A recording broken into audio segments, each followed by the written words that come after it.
a gente tem que sempre relembrar as palavras de carinho e conforto. Ontem, obviamente, a gente viu diferentes imagens do Papa Francisco, né? Ah, vocês ficaram vendo na televisão? Eu fiquei vendo no celular, tem algumas imagens assim muito significativa dele com uma criança autista, com um cachorro, mas para mim, Mônica, a imagem que mais impacta, talvez porque a minha mãe tenha falecido de Covid, é a imagem dele caminhando sozinho durante a pandemia na Praça São Pedro. Para mim, aquela imagem é a imagem que, apesar da praça estar vazia, né? Milhares de pessoas estavam ali, milhões de pessoas estavam ali com ele em oração. Uhum, Então, isso uhum. para mim talvez tenha sido mais importante. Por isso que eu já falei para o meu marido, eu fico.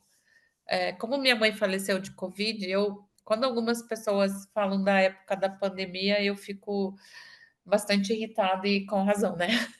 Lógico. Enfim, né, do negacionismo, da falta de respeito das pessoas, como a minha mãe, que agonizou numa cama de hospital antes de ser entubada e mesmo depois de sair do tubo. Então, às vezes, ser obrigada a ficar no mesmo espaço que algumas dessas pessoas, para mim, é uma profunda falta de respeito com a memória da minha mãe e com milhares de pessoas que morreram. Por isso que eu me recordo, volto sempre à imagem do Papa Francisco ali para poder ter um pouco dessa tranquilidade e paciência e saber que o lugar onde eu estou também exige algumas dessas coisas, né? Então, por Exige isso o essa quê? Não imagem entendi. Exige exige paciência, compreensão e tranquilidade, né?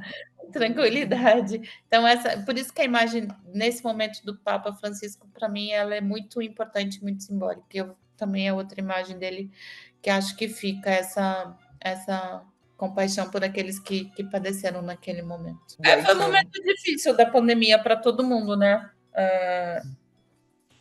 Porque talvez essas pessoas não viveram, né? Não tiveram essa experiência de ter um parente, um amigo querido morrer de Covid, né?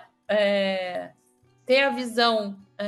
A última imagem que eu vi da minha mãe foi ela abrindo o saco preto para poder eu ver o rosto da minha mãe pela última vez na UTI do hospital e depois eu não pude fazer nada. As pessoas que morreram naquele momento, elas partiram sem que a família pudesse se despedir, sem nada. Mas enfim, então, É, né? Então foi um momento bem difícil não só do Brasil, de todo mundo. Desculpa, Mônica, falar disso para mim imagina, sim, ainda lógico. é difícil.